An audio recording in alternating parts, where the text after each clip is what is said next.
My name is Jason Powers. I am with Unbridled Wealth. I teach people about the infinite banking concept. And tonight we're going to talk about building your own lending stockpile and how to utilize this vehicle in your own life. So we're gonna cook through some basics first, and then we'll get into a couple real life scenarios on what it can look like for you. And then as we talk through this, I just want you to think, don't get caught up on the numbers per se and be like, oh, I could never afford that or anything like that. I want you to understand the principles behind it and what it's doing. As we unpack this, you just think through, how could this apply to me? And that's what we want to talk about offline with you individually. Just what does it look like for you in your situation? And so we'll talk through that tonight. Just to ponder a minute before we go in, when we decide to make changes in what we're doing, in our actions, in our life. I heard this once and I loved it. And this guy says, people change in 4 different seasons. He says, when they hurt enough that they have to, and when they see enough that they're inspired to, and when they learn enough they want to, and when they receive enough that they're able to. John Maxwell says that, and I just love it because it can apply to so many areas in our life. And in tonight's context, it's how do we change the way we think about our finances, and why do we want to change it, and does it make sense to change it? So that's what I want to think about tonight. Okay. I also want you to think about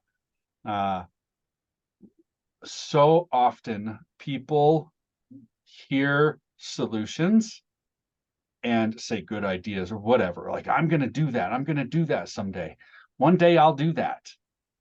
And I heard this once also, one day or day one, make today day one and get around to it. We always say, well, I'm gonna get around to it. I'm gonna get around to it. I'm gonna get around to it. And stop waiting. When you see something that you know is good for you, now is the time, not around to it when it's too late. So anyway, we have this need for generational thinking, I think, in our lives that we lack in general. I love this quote: the things you do for yourself are gone when you are gone, but the things you do for others remain as your legacy. And a good man leaves an inheritance to his children's children. And we're going to kind of talk about that a little bit tonight. There's the need for life insurance and estate planning in our lives, safeguarding real estate investors by providing safety nets for your families, your business partners, and preventing that future burden potential. And it's an essential tool, I believe. There's need for disability income protection, even just providing financial security to ensure continued income flow, even in unexpected disability. So you're safeguarding your income by what happens if all of a sudden you get injured and you can't work. Now what happens to your deals? What happens to your daily life, paying the bills? And then there's the need for controlling the banking function in our life. And that's what we're going to talk about the most tonight. How do we control the banking function in our lives? Nelson Nash once said, if some authoritative power distributed all the money in the world equally among all the people in the world, within 10 years' time, 97% of the money would be back under control of 3% of the people. Well, why is that? Well, it's because they know how to get money to flow to and towards them instead of away from them. And that's what we want to talk tonight about. So I'm going to talk through a couple of human behaviors. First one, it's called the arrival syndrome. I've kind of alluded to it. It's basically, we already know all there is to know. We have arrived. I kid, I have this, one of the Google Map things, and it talks to you, it gives you directions, and I laugh every time I pull into my destination and it says, you have arrived. And I'm always kind of chuckling because I think of this. We already know all there is to know. And Nash, he says, when this thing infects us, this arrival syndrome, we stop growing, we stop learning, and we rot, and we start tuning out the ability to receive information, inspirational information, helpful information, because we already know all there is to know. So I would encourage you tonight, as we talk through unconventional financial wisdom, that you have an open mind about it and see. Because if you understand what's really happening, you will know what to do.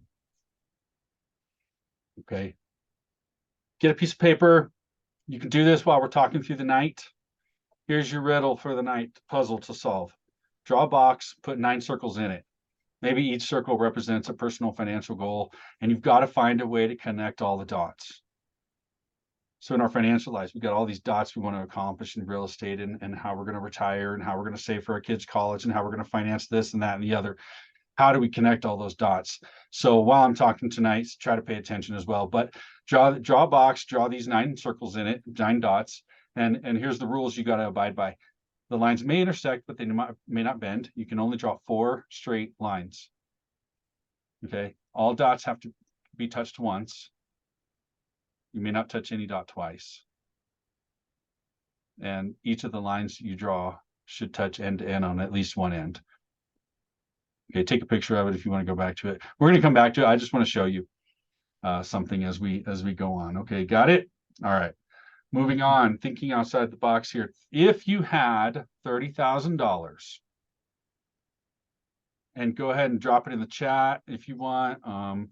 But if you had $30,000, would you make more if you loaned it out an amortized loan to somebody at 6% for 5 years? That's 60 months. Or would you make more putting the same 30,000 in a CD at 4% for 5 years? Okay, so traditionally, we don't do the math, and we look at the numbers and we go, well, that's easy. 6% is more than 4. But if we do the math, we start to find out, well, actually, 4% in a CD will outpace the 6% in an amortized loan. Well, why is that? Because it's how it grows.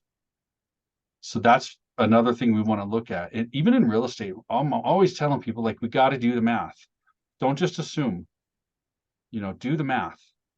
So it's interesting as you start seeing this. Well, why is that? Because CDs grow, they compound. That's how they grow. On the amortized loan, you're paying interest on a lesser amount each time. And so that's why the 4% will compound and outpace the 6% amortized loan over a 5-year period. Well, what if there were a vehicle out there that you could actually grow uninterrupted, like you see on the right side, and you could also make 6% elsewhere with it and do both at the same time? So let me ask you a question. Would you rather pay taxes now or later? How many say now? How many say later? Yeah, Randy says now. Now. Good, got a good bunch in here. Do you think taxes will go up or down in your lifetime? Up. There's really no place for it to go. There's no place for it to go. And I'll sit in some of these seminars and talk to a room full of people, and we'll do show of hands, and you'll see, because I'm asking the question, everybody knows it's sort of a trick question, so to speak, right? They know, I don't know if I should answer opposite of what I want to answer. But we'll get half the room says, hey, I want to pay taxes now. Half the room will say, I want to pay taxes later. Let's defer taxes, defer, kick the can down the road as far as we can. And then the other half will say, well, let's pay it now. And why is that? And that school of thought says, well, I mean, our dollar is worth more now than later. So I don't want to pay taxes later on something. And we talk about qualified retirement accounts and where we put our money. And I'm always asking people, if you think taxes are going up, why would you put your money constantly throughout your whole life into a vehicle which you're going to get taxed later at an unknown future rate, and that you get penalized for touching and so on and so forth? Why would we do that to ourselves just by our own thinking? It's not me trying to convince you. It's like, you think taxes are going up, and we were taught to pay taxes later, to defer. Well, when we put those two together, and then it starts not making a whole lot of sense. So yeah, and then I ask people, would you rather pay taxes on the seed or the harvest? We'd rather pay on the seed. It's going to be cheaper. It's the same idea. Second human behavior, Willie Sutton's law. There was a famous bank robber named Willie Sutton. He was asked one time when he got caught, why did he continue to rob banks? What do you think his answer was? Well, he said, well, that's where they keep the money. That's why I'm robbing the bank. That's where they keep the money. That's where the money's at. And so the law, so to speak, says wherever wealth is accumulated, someone will try to steal it, And so when we accumulate our wealth, where are we warehousing it? And is it in a place where someone's going to try to steal it, so to speak. I don't mean someone's going to sneak in and grab it. Who's the biggest thief in the world right now in the country? Let's say who's the biggest thief in the country. Do anyone want to type 3 letters? So that's kind of where we're at. Anyway, wherever wealth is accumulated, someone will try to steal it. So who's really in control of our money?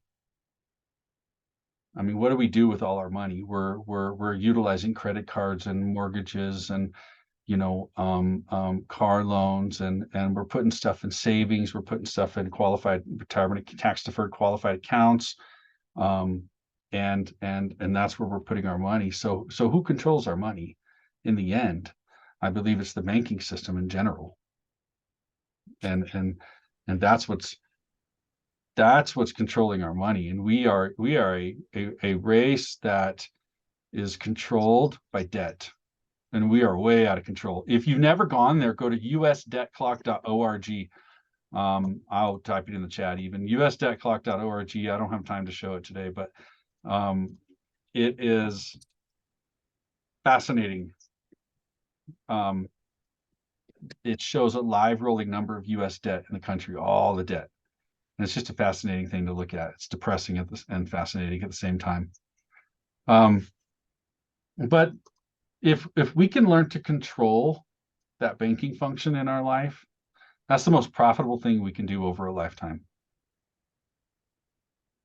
Okay. And the final human behavior, Parkinson's law. 3 components to it. Work expands to meet the time envelope allowed.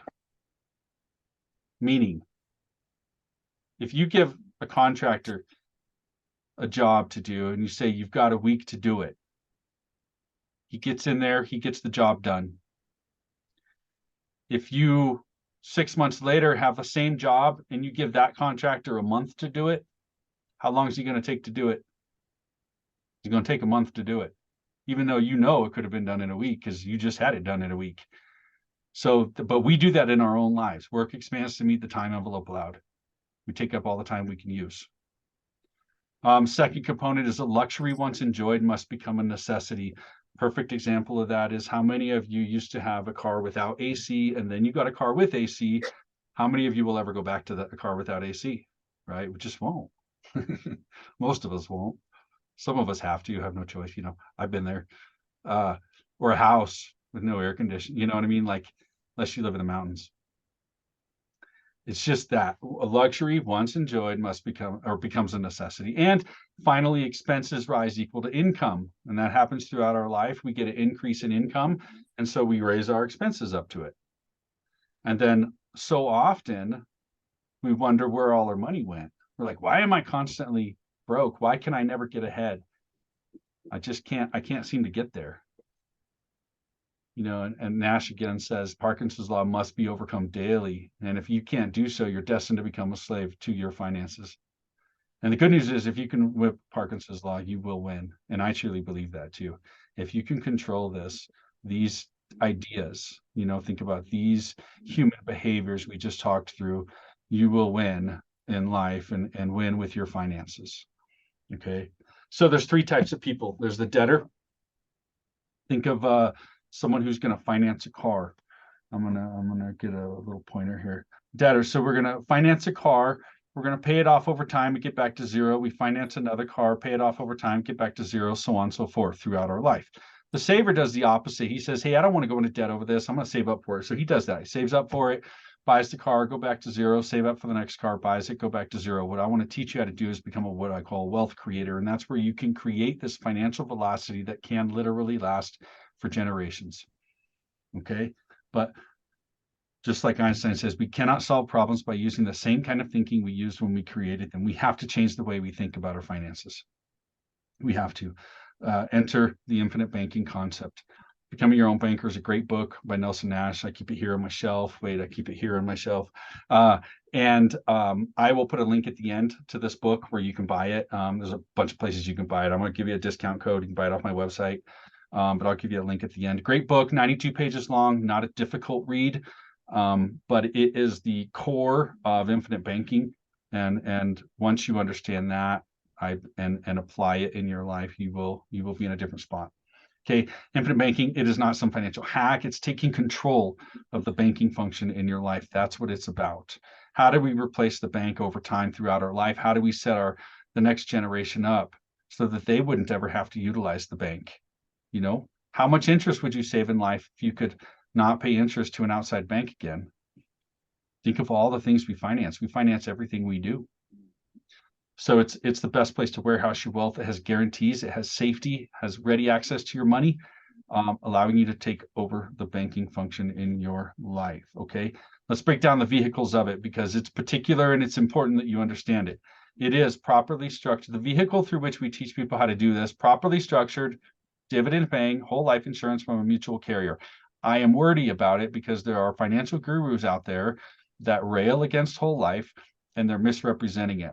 Okay, it is not classic structured whole life insurance like these financial gurus rail against. So I want you to think about it differently. It's properly structured. We're structuring it different. Okay, dividend paying from a mutual carrier. So there's two types of insurance companies. There is stock-owned companies. Its interests are for the stockholders. And then there is mutual carriers, where as a policyholder, you're one of the owners of the company, thus entitled to the profits, which come in the form of dividends. So that's why we say dividend paying from a mutual carrier. Okay. And tonight, I'm talking about whole life insurance. I'm not talking about any type of life insurance you've heard of tonight. Okay. IULs, VULs, term, so on and so forth.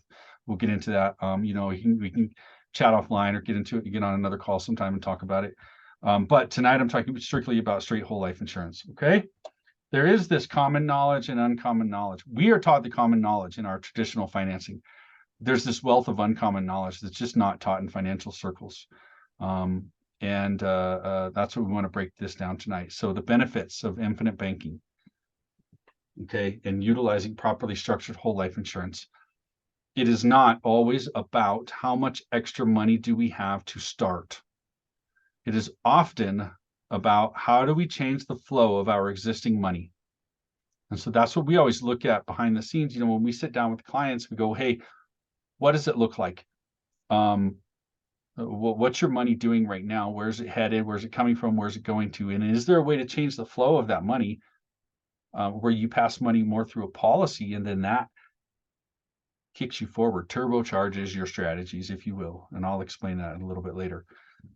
It is a vehicle where the cash value grows uninterrupted throughout your entire life, even while you're using it elsewhere. So you cannot interrupt the growth. Think of a savings account. If I have money in a savings account and the bank has now said, oh, interest rates we're going to give you 2%. So they say 2% on your savings account. So when I pull money out of that savings account, it's only growing at 2% on what I left in there, right? Not the whole thing. It's not growing on what you used to have in there. In a whole life insurance policy, the cash value will continue to grow uninterrupted throughout your entire life, even when you've borrowed against the policy. Okay. It addresses a lot of lost opportunity costs. You're not spilling all of your capital out, and you can address the lost opportunity cost. Income tax-free growth inside your policies, which I can talk about as we go through some examples. You can use it now, no penalty. Use it how you want. You can utilize it to retire on later, the same vehicle. You can even do it on an income tax-free basis. It is not an investment product. We are not talking about investment products. It is an asset. Whole life insurance is an asset. And so it's an asset class, which I'll talk about here in a minute, who has lots of money in this as an asset. It is safe from investment booms and busts because of. So we don't have the cycles. We don't have booms and busts and ebbs and flows, and your money is going to continue to compound throughout its entire life. When you borrow against policies, loans are not tied to your credit. It doesn't show up anywhere. You, the insurance carrier, and probably me, because you told me you need to take a loan and I did it for you. You borrowed against your policy, and it's not tied to your credit. Credit will never see it. Even those who are applying for FAFSA for their kids, they don't even ask. It's unstructured loans. So how nice would it be to borrow from someone and then them say, hey, you decide the loan terms. How long you're going to take, how much you're going to pay, when are you going to pay us back? So you control the banking function. You dictate the loan structure. How do you want to pay it back and when do you want to pay it back?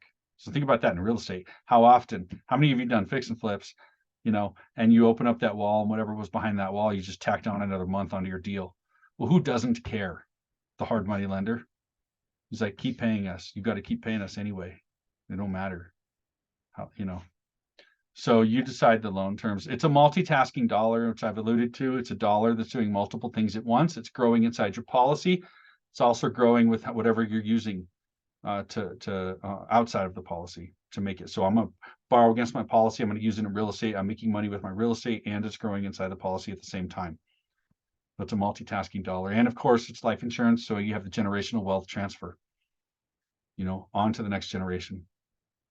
And if you don't have family, another generation to pass it on to, it'll people donate to charities and causes that they care about. And that's how so many of these great causes get carried forward, because people are constantly contributing their life insurance policies to those. Okay. Who carries cash value whole life insurance?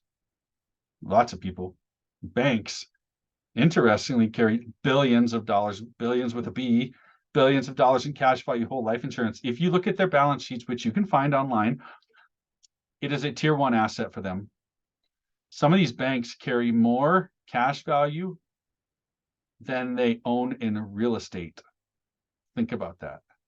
That's a massive number. Why would they do that? What are they up to? So they understand. Banks are not stupid. They understand how they can utilize that cash value to go make more money with. Companies understand it. They utilize it. They used it. Fun stories as you start digging around historically. Walt Disney, he couldn't get enough of a loan to finish building a theme park based on a mouse in California. Never heard of that one? He used the cash value from his policy to finish funding it and get Disneyland built. Ray Kroc, when he bought out the McDonald brothers, he had a couple of policies he borrowed against. He paid some key employees starting out. He also started a marketing campaign with that cash value on his newest mascot, Mr. Ronald McDonald. So it's just kind of neat as you dig around. Certain dignitaries, they knew about it. Interesting article came out on Biden when he had to disclose his finances when he ran with Obama. Talked about how he owns 0 investment products, but 6 whole life policies. And so when you see stuff like this, you start perking your ears up going, oh, wait a minute, what are these guys doing? What do they know? What are they up to? They're not poor, But to that note, I would also say this approach is not only for the rich. You and I can do it. I was doing it. I do it. I started it, and I was definitely not well-to-do when my very first policy I started. Okay? 5 rules of IBC. Then we're going to get into a couple examples. First one, take the long view. This is not a get-rich-quick ploy. Okay? You have to think long range. Real estate investors are kind of a conundrum. We want to accumulate rental properties so that we can build up for passive income and retirement. So we are thinking long range. Yet we turn the corner and we are in such a stinking hurry. We are the most impatient group of people I know. And I say I'm a real estate investor too, and so we want to get this done now and fast and get this deal done and hurry up and get done and done and done and done. But we also want to try and think long range. So with this approach, it's think long range, take the long view. Don't be afraid to capitalize. Once you get it, once you see it and the potential, most people are like, oh, how much more can I get in? And that's why we say that. Don't be afraid to capitalize. Don't steal the peas. It's alluding to a story in the book, which you should read. But the principle behind it is you are the bank now, so don't steal from the bank. Don't steal from yourself. Pay yourself back. Pay yourself back with interest. Don't do business with banks. And rethink your thinking, which I've talked about multiple times tonight. Okay. So I'm going to give you 2 examples here, and a lot of numbers. I'm going to try to slow it down for these numbers. I tend to talk real fast, but I want to kind of keep you guys at an hour. So I'm going to give you 2 examples. Pop questions in as you have them. But I want you to think about, as you look at these numbers, don't get caught up on the number of zeros. Take a 0 off, add a 0 on, whatever your situation is like. So every client's situation is different. and we will work with you on an individualized basis and figure out what works for you in your situation. I have people doing a couple $100 a month. I have people doing 300,000 a year, everything in between. It's just what's going to work for you. Okay. So just understand how it's growing, why it's growing, what it's doing for you along the way. So let's dive in. First one, this is a client of mine. We built this out for him, and it was beautiful. And I was like, man, you've got to let me use this in some webinars. And so he was kind enough to let me use his situation. So the idea for him was he wanted to use existing passive income to fund policies and then buy additional properties with it to build up for retirement. So have the passive income, the rentals for retirement, but also have something in his policy to utilize for retirement as well. He had a day job. He didn't really need this income right now. He was just warehousing it, stockpiling it for future deals, right? He'd get enough and he'd buy another property. So once he heard about infinite banking, he said, well, he started looking at how do we change the flow of this money? Instead of going rental income to bank account and then bank account to buy more properties, is there more advantage to put it through a policy first? And that's what we're going to unpack here. What you see on the screen here, it's called an illustration. If you've never seen one, Emeritus is the company we use the most. We can write with different carriers. A lot of numbers, don't let that scare you. Just pay attention to the red boxes here. I want to explain something. The far left red box, which will be over here, and let's see, I got my mouse. Okay, over here. This is his annual premiums he's going to pay into his policy. He is 49 years old when he started. Okay, so the way we structure policies on average, somewhere between years 2 to 4, the cash value begins growing more than the policy outlay. So you see cash value over here. Okay, somewhere between year 7 to 10 on average, the cumulative cash value, again over here, exceeds the cumulative outlay. So you see somewhere down here, he tips. So you see like 10 years, he shows he's got 360 in and 360 available to borrow against. And then it continues to compound from there. Okay. So again, premiums are in this first column. Cash value is in this big red box over here. The goal was, how do we build up enough cash value to start buying properties? For him, he lived in small town Midwest in a college town. He could get properties pretty cheap. Okay, he already had, I want to say 18 little rentals at that time. And so he could get them for $50K a pop right there in this little town. And so that's what we were going to do. So he started funding his policy, 36 a year. Now, this is the spreadsheet we built out for him. Again, a lot of numbers, but I'm going to break it down for you. The first year, he put 36 in. He had 22 accessible. Okay. The second year, he put another 36 in. So you can see here, if you're not on your phone, it'll be big for you. 36 a year. Those are his premiums right here. The second year, he put 36 in here. Now he had 56 in cash value available. So he's going to take a $50,000 loan against his policy, and he's going to buy a property. And then he's going to set up with himself a 20-year amortized loan at 4%. So that's $303 a month. So rents are going to pay that policy loan back over a 20-year period. He's going to continue funding his policy moving forward. Does that make sense? Borrowed $50,000 from the policy the second year, bought a house, set up a mortgage payment with himself. He's the bank. You can do this with just a down payment even. By the way, it doesn't have to be buy it out, or you can be a down payment. So you treat yourself like a second mortgage. You could finance it, and then the down payment can be like a second mortgage, and you pay yourself the down payment back. So every time you recapture that down payment, you can put another down payment out. Okay, moving forward.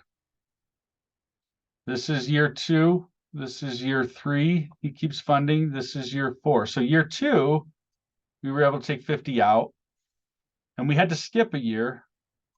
And then year 4, we could get another 50 out. He set himself up with a second mortgage payment, 4%, 20-year. So that's why you see his repayments here double from 303 to 606. But now something interesting happened. There's enough growth inside the policy to where he can actually begin doing this every single year moving forward. So the next year, he's going to borrow 50,000 out and set up another mortgage payment with himself. You see it again, year 6, he did it again. Year 7, he did it again. Year 8, he did it again. And each year you see that payment going up by 303 because each property is paying its own mortgage back. Now, also something interesting here, this far right column is his cumulative cash value. So you see it rising, and then he buys the property, so that cash value drops. And then the cash value is rising again because he's paying that principal loan back monthly. So the cash value is growing because he's paying the loans back, but also because of the principal growth of the policy. Okay, I want to take it one step further. Here he's 10 years in. He did it again at the top here. And now we just wanted to see what it looked like over a 10-year period. He can choose at that time if he wants to keep doing it or not. But by this time he's 58. He wanted to kind of slow down. He's like, I'll have like 8 more properties. That's almost 30 properties he'll have at that time. And he felt like he might just stop around there. And so now he's going to stop borrowing. You see this one here. So we stop borrowing against the policy. He can utilize it for something else if he wants, whatever he wants. You see the cash value now is increasing over the next years. One, again, because he's paying the principal loans back still over those 20-year periods, each one staggered 20 years. And 2, also, after 10 years, we are going to reduce his premiums. So he's only paying $12,000 a year now, starting year 11. Because we've created enough growth momentum inside the policy, the compounding has really taken over. So fast forward for him to all the way down here, age 64, 17 years in for him, he'll have 561,000 in cash value built up. He'll have actually a net 351 way over here because he's still paying the policy loans back. But look what's happening. The year before, for example, he paid 12,000 in premiums that year, but his cash value grew 36,000. So, joke with him, Mike, would you pay 12,000 to make 36,000? Well, yeah, we do it all day long, right? Matter of fact, you probably at this point saying, well, how much more can I get in if I can pay 12,000 and make 36,000?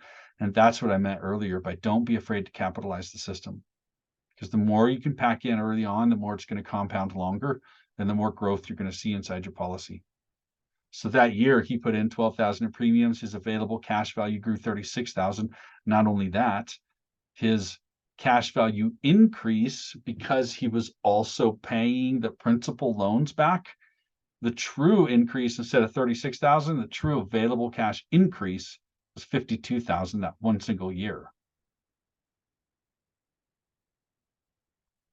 Does that make sense? So you have 2 things happening. Year over year over year over year, you have a contractual obligation from the carrier that says your policy will grow this much each year. You'll see a growth in cash value access, plus dividends, which are profits, remember. And we instruct those dividends to buy more insurance. So year over year over year, you're going to see your cash value increasing, whether or not you're utilizing the cash value. If you just set it and forget it, it's still going to grow uninterrupted year over year over year over year. And then, in his case, he's borrowed that money out and he's making money with it, rental income. And he's paying the principal loans back that he borrowed. So he's recapturing that principal amount, If we borrowed from a bank, we pay them back. We're not recapturing it. We don't get more access. They're not saying, oh, every time you pay us $1 back, we're going to loan you $1 more. They're not saying that. In your policy, it is doing that. Every time you pay yourself back, you get to reborrow it for whatever you want. Okay. So by age 67, he's got 662,000 in gross cash value. He's still only paying 12,000 in premiums. He's still paying it back. So you're going to see this is going to rise if he quits borrowing. But now I know the net cash value is growing year over year, at least by 30 or 40,000 each year, minimum. Now 50,000 while he's paying the loan back, 50 plus thousand. So I know, which I can get into another time, I know we can supplement his retirement from this policy alone by a minimum 50,000 a year, tax-free. He can take loans at retirement. He can borrow against the policy up to, say 50,000 a year, and he'll never have to pay it back because the growth will be keeping up with what he's borrowing against each year for retirement. Okay. Little educational timeout. I've been saying borrow against, not from the policy. Why do I say that? Well, here's what's going on behind the scenes. You is you, insurance carrier, and then private family bank is your cash value. You call the carrier, you say, how much cash value do I have? They'll look at your policy. You have X amount. You say, great, loan me X amount. So what they're going to do is loan you their pile of money. All the while your money will grow uninterrupted. Now they'll charge you an interest rate, 4%. So that's the example I've been using, 4%. They'll charge you an interest rate, but that 4% is on your loan. The whole on the left is compounding year over year throughout its entire life. The whole is compounding and the loan is 4%. So this year, for example, this main product, they have a fixed interest rate of 4%, meaning for the whole rest of your life, you always have the option to borrow against your policy at 4%, which right now is low. They're not going to change that policy. Once you have that policy, the contract says it don't matter if you're 25 or 65, as long as you have that policy, you can borrow against it at 4%. During COVID, nobody cared because they could borrow at 0%. Now everybody cares. But they have a contractual guaranteed gross growth rate on that same product of 3% plus dividends. So don't get caught up on the 4%, because even if your loan is costing you 4, the whole is compounding at 3. And remember the example we gave earlier on the compounding effect. Okay. So we can circle back to that. I want to get to this case study. This is a larger number. This is private money lending scenario. And it is a neat example of just what our money can do if we're just using it in private money and not just strictly real estate investing. So I'm going to show you this one, and then we'll have a few minutes for questions right at the end. All right, guys, here we go. Another book of numbers. This gentleman is doing a larger amount. He's trying to pump money in. He was going to be loaning it out, but now he's he's changing the flow. He's going to push it through a policy and then start loaning it out. So in his case, you'll see here, he's doing 100,000 for 3 years, and then he's going to do 50,000 for the next 7 years, and then he's going to reduce it. We're going to reduce premiums just like we did in that first example, down to, let's call it 20,000. Okay. So again, for you, if this is astronomical numbers, take a 0 off. Principally, it works the same. Okay. So year 1, you see the cash value growth on the right-hand side. Okay. Now I put this in a spreadsheet here. It's a little bit easier to read. So on the far left is his cash value years 1 through 10. So he's going to take his cash value out and loan it out throughout the year. The example I put on the screen is if he were charging 10% and 2 points, and he did it twice a year at 6 months each. Just to keep it simple, you may do 4 deals, you may do 10 months, not 12 months, you may do different points, whatever. So the collective of that equates to 10% and 4 points, so 14%, okay, for a year, for easy math. Now, If he took 75,000 out, loaned it out, he'd make about 10.5 that year. And then once that all gets paid back, he's paying his premiums. He's got a collective 170,000 the next year. You'll see this cash value growth, 269, so on and so forth. So he's making money with his loans out. Now, the next one here, so he'll make 576,000 over that 10-year period, loaning out the cash value. Okay. But I want to point a few things out. Over that 10-year period, he pumped in 650,000 in premiums. But by the end of that 10-year period, he's got 722,000 in cash value. Okay. So he put in 650, he's got 722 accessible. So you can see the growth inside the policy. And now he's taking all of that cash value and loaning it out and making more money with it. I showed the 4% here. I wanted to be fair about it. It will cost 4% to borrow against your policy. And over a 10-year period, that's $164,000. It's a lot of numbers, guys, but stick with me. Hopefully it'll make sense when I pull it all together here. So to show you line by line, the profit from lending he made was 576,000 over that 10-year period. The interest it cost him to borrow against his policy over that 10-year period was 164 and change. So that's a net 411. Okay. The net cash value increase that I just showed you from the 650 he paid in and the 722, he made an additional non-taxable gain of 72,000 and change over that 10-year period. So he's got a new net gain of 484,000 and change. But that's not all. Over that 10-year period, remember, he made all the profit, that 576,000, plus he's accumulated 722,000 in cash value over that 10-year period. You with me? I'm going to go back real quick and show you. See on the far left, the cash value over a 10-year period. I'm going to go back even further. Here is the outlay, the illustration. Over a 10-year period, he will have amassed 722,000 in cash value. So by the end of the 10 years, he'll have 722,000 in the cash value, plus the profit he made from lending it out. Now that profit he's probably going to use to live on, but if he compounds that profit and lends it out, even better if he doesn't need to live on it.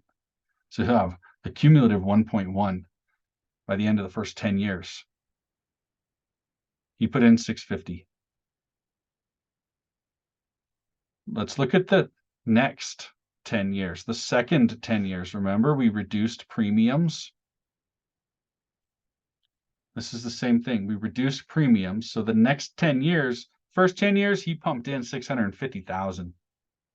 The second 10 years, he only pumped in 192,000 in premiums. But we've created so much growth momentum. So we're going to do the same thing. Look at this cash value.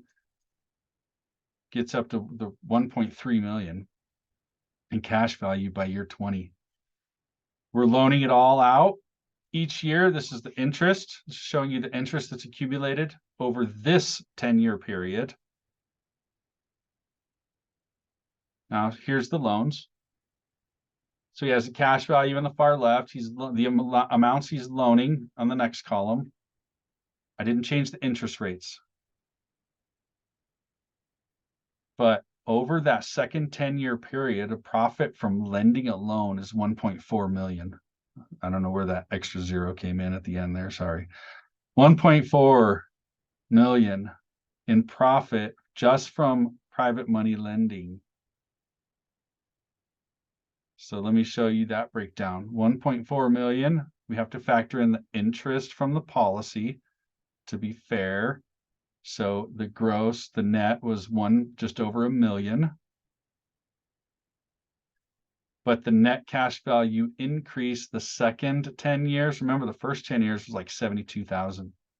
Net cash value increased the second 10 years was 388,000. So that means he's got 1.4 million net gain over that second 10-year period. What's that over a 20-year period? Over the 20-year period, his total cash value plus his lending profit, 2.3 million. And he started out pumping in, his first 3 years, 300,000, 650 over 10 years.